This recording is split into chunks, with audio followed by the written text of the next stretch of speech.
And in step 3, our claim is to see that if we have a divisor B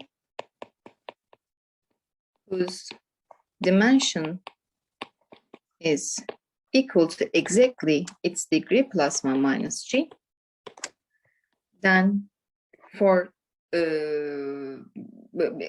such a divisor, in it we can see that the all Adel space can be represented as the sum of the Adel space of the divisor plus the principal Adels. And this inclusion is obvious, and in order to see that the right inclusion, so the Adel space can be seen as a subspace or the subset of this sum, we consider an Adel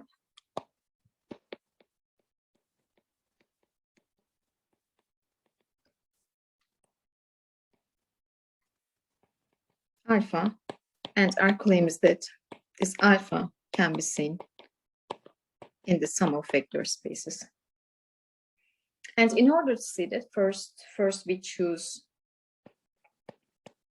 we prove that for any divisor B prime, which is bigger than or equal to B, its dimension is also equal to its degree plus 1 minus g.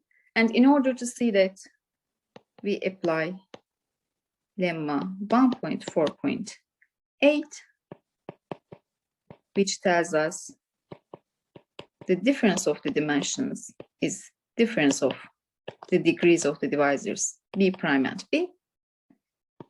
So that means the dimension of L of B is equal to L of B plus its degree minus degree of B. And by assumption, we suppose that this dimension is equal to degree B plus 1 minus g, and this shows us its dimension is less than or equal to its degree plus 1 minus g.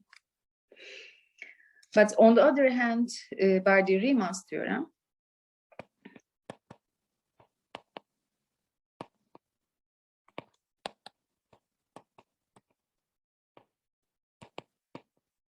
we know that for every divisors B prime, its dimension is bigger than or equal to its degree plus 1 minus g, and this shows us its dimension is exactly its degree plus 1 minus g.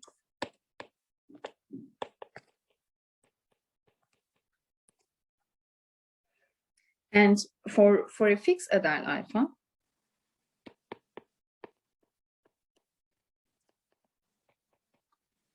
we can find such a B prime such that this alpha can be seen in the Adel space of the B prime. So there, because the divisor, the set of the divisor or the divisor group is large enough, this is possible to find such a B prime. And if we apply step 2, so that means if we consider the quotient space of the sum of the Adel spaces of the divisor B prime and B plus f,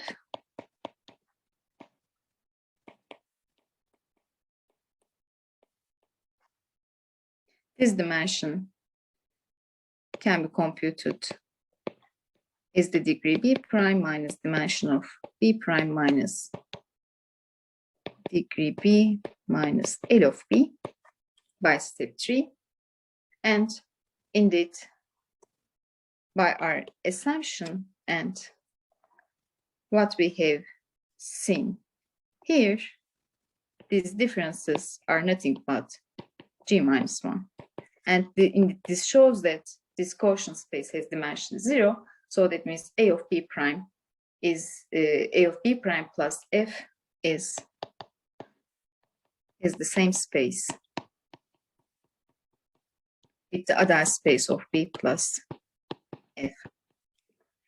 And since alpha in B prime, A of B prime, this shows us this Adel can be seen also as element in the sum of the other space of the divisor B and the function field F. And finally,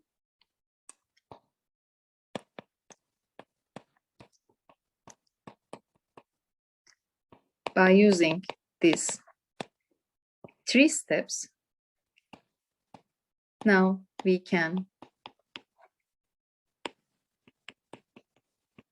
compute the dimension of the quotient space of the other space over A of A plus F as the index of specialty.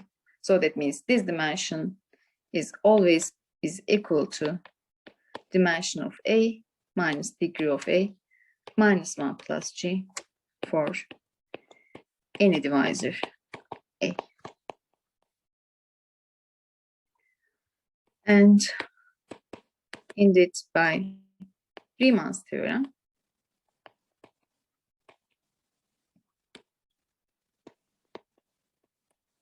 we know the existence of sufficiently large divisor A prime for given any divisor A, such that A prime is bigger than or equal to A, and its dimension is exactly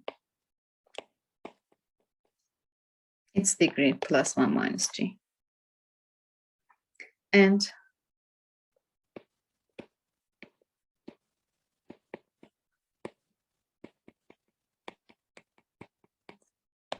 if you consider step 3, indeed, we can see that dimension of this quotient space is the dimension of the other space of A prime plus F quotient other space of A plus F. And by step 2, we know we can compute this dimension as the differences of the degrees and the dimensions of the divisors A prime and A. And since the difference of the dimension and the degree of the divisor A prime is G minus 1,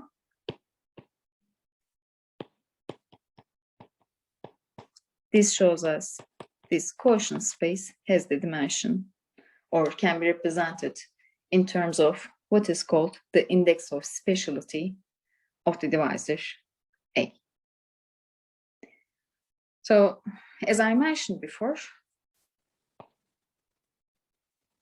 let me again note that this theorem can be stated as, or can be stated in terms of the following equality, which tells us the dimension of a Riemann-Roch space of the divisor is its degree plus 1 minus G plus its index of specialty.